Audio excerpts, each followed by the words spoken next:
I have also been wondering why and how Africa was easily colonized, okay? What mentality was behind before and after the colonization. And then I came across this video and I decided to share it with you guys. In case you want to know how Africa was easily colonized or how Africa was actually colonized, please stay tuned and watch this video. Watch this video and tell me your mind about it. Tell me your opinion. Tell me what you think about this colonization of a thing. Because I am also wondering myself, because how did it happen so easily? Well, in this video, you are going to get all the answers that you need. And we are definitely going to talk about it as usual after watching it, okay? So please, guys, stay tuned and let's analyze together. Okay, remember, this is not about politics, but it's about getting enlightenment about colonization and all of that. So let's watch, guys. It was easy to colonize Africa because of our value systems. We were welcoming to visitors. Kindness was also an important virtue in African society. Unfortunately, the values that were held in high regard in African society were the same values that made Europeans view us as naive and inferior. In short, our kindness was taken for weakness. The same thing happened to the Aztecs in South America. After Christopher Columbus's first voyage, he described the natives as so naive, so free with their possessions. When you ask for something, they never say no. To the contrary, they offer to share with anyone. To European imperialists, being kind to one another, let alone strangers, was not a common occurrence. You see, by 1601, the Dutch had already established the first stock exchange in history. This also means that capitalism began to take shape in European society. In essence, it was every person for themselves, may the best businessman win. So when they set foot in Africa and saw people living in harmonious communal societies, we became targets, easy targets. And that's how precious minerals and other resources were siphoned out of Africa to build Europe. As at today, Africa is known for their great welcoming abilities. Africa is known for their hospitality. You know, Africans actually will receive people with harmony, peace, and love. Maybe this lady is right about the whole situation. I wasn't there, I don't know. But then I am agreeing with her on the features that she just mentioned.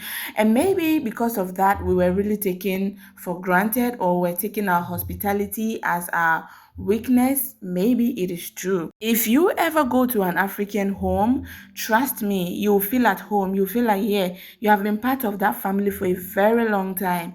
That's because Africans actually choose people or strangers over themselves. When you go to a particular house where they have food to eat, but then the food cannot be served for themselves, and then for the stranger, they will prefer the stranger to actually eat and get satisfied before, if there is any remaining, the home will now take or will now eat. So I agree with her on that. So maybe we're really taken for granted and all of that. And also we have values that we cannot change for anything, you know.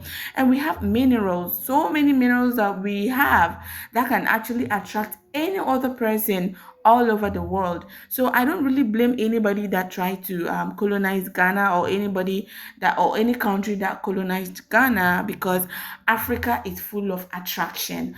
Africa attracts a lot because of what we have here, okay? From our values to our standards to what we have, I mean, our minerals, our culture, everything about Africa is so appealing that has actually made people to want to stay whenever they find themselves in Ghana. I have never heard of this story before, but upon hearing from this lady, I feel like what she said is so true. I want us to also watch this video where this man contributed to the development of Ghana, yet he's not celebrated. Guys, let's listen to this amazing story. Nigeria, Sierra Leone, Ghana would have been owned by the British forever if not for this man. His name is Jacob Wilson Say.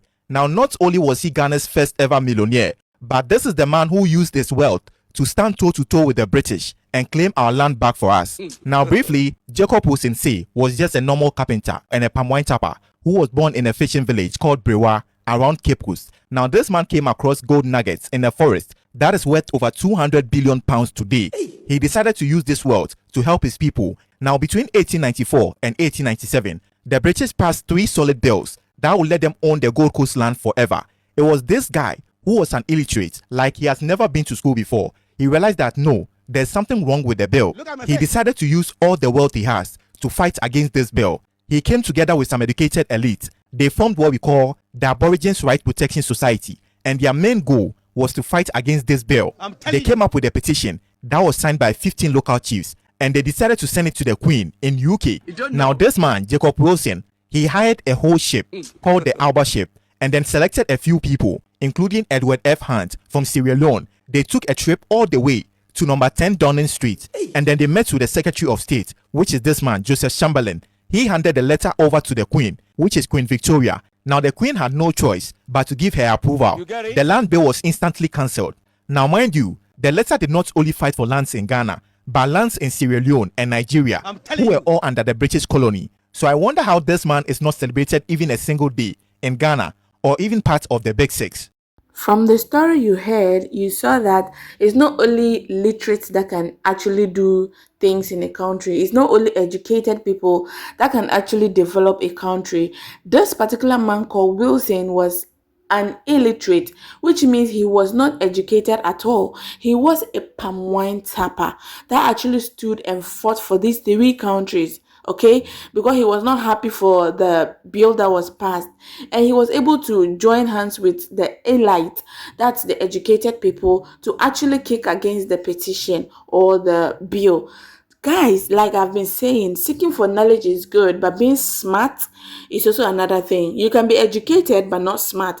You can be educated but not matured enough to handle some of the developmental situations. Now, this particular man, according to Kobe, was actually a rich person because he found gold, all right, and he was using his riches to actually influence the development of these particular three countries, especially Ghana. So tell me, if education is all that we need to improve our development, the answer is no. Are you agreeing with me? Let me know that in the comment section. I am so happy that I'm learning something new today.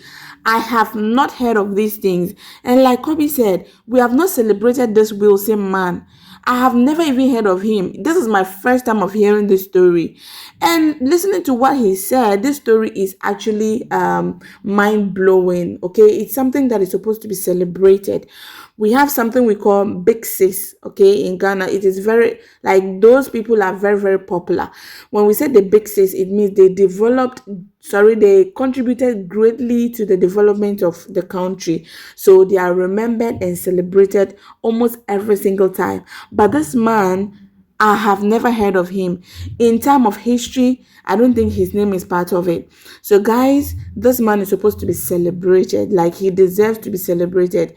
This is a great story to be heard. Like, children or students in schools are supposed to learn all of these things, okay? Because this man actually did well. He used his wisdom, his maturity, his mind, and his opinion, ideas to actually contribute to the development of this country.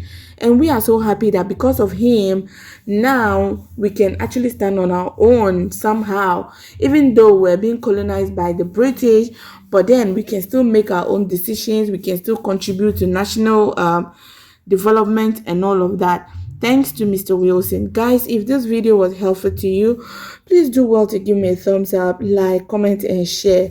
Please always come back to watch my videos. In this channel, we share more about African stuff here, stories of African stuff. You know, if you want to know more about Africa, please stay around. And I love you. Please do well to subscribe as well. See you in my next video, guys. Bye.